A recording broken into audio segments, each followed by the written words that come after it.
Hello, good morning, grade 9. Last meeting we discussed about the life and music of Hector Berlioz. So, si Hector Berlioz is one of the composers of program music. So, let's recap. Program music is an instrumental composition that conveys images or scenes to tell a short story without text or lyrics. It entices the imagination of the listener. So, ngayon, class, ang i-discuss naman natin ay about kay Peter Ilyich Tchaikovsky, 1840 to 1893. So, this is the family of Tchaikovsky.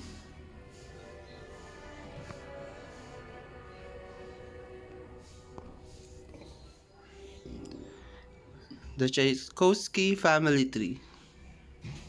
As you can see, his father was Ilyich Tchaikovsky, and his father has 3 wives named Maria Kaiser, Alexandra D'Ascher, and Elisabetta Leport.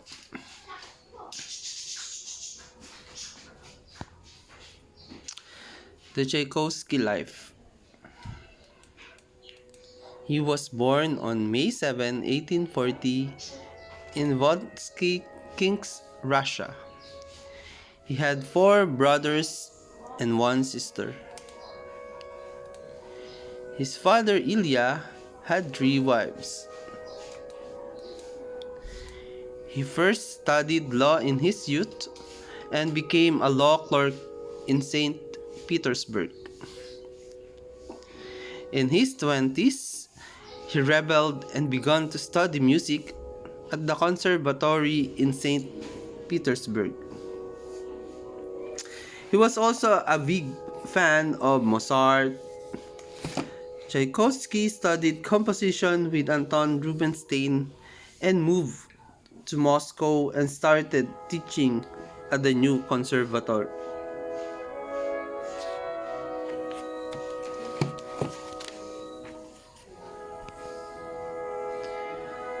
So he was a big fan of Mozart. He studied composition with Anton Rubinstein. In 1866, he moved to Moscow to begin teaching at the new conservatory there. He was horrible when he began composing. He married Antonina Ivanovna Milyukov on July 6, 1877. The marriage was a disaster. It lasted a month. He had a benefactor named Nadezhda von Meck. She loved his music. He came to New York in 1891 and conducted his works at Carnegie Hall. He experienced a great deal of fame in the last 10 years of his life. On November 6, 1893, Tchaikovsky died from drinking Children as special as Chi. a glass of unfiltered water, from which he got cholera. He is buried in St. Petersburg. So this is the picture of Tchaikovsky.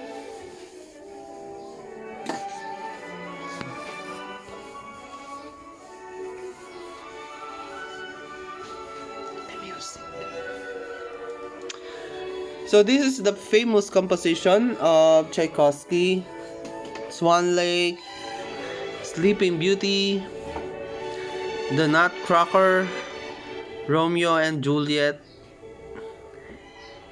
1812 Overture, Symphony Number 2, Symphony Number 6 Pathetic, and Piano Concerto Number 1. So, class, yung naririnig nyo ngayon ay yung Symphony Number 6 Pathetic ni Tchaikovsky.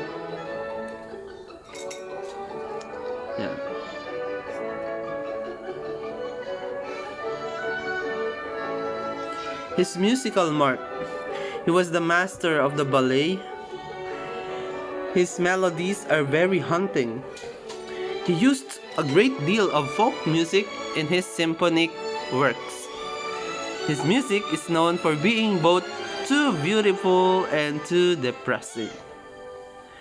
Tchaikovsky's life was filled with turmoil, and so was his music.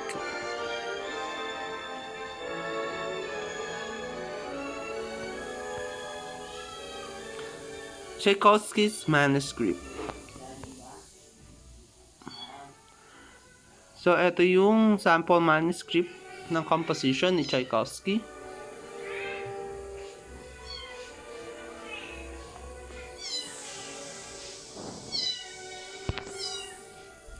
There are very few surviving manuscripts written by Tchaikovsky. He was very critical of his own work and very often burned his scores. And now, Swan Lake. So, ito yung magiging assignment nyo, class. Describe how the music, ballet, and story fit together. So, isisend ko sa inyo sa GC at sa Edmodo ninyo. So, yun lang po today. And see you next week.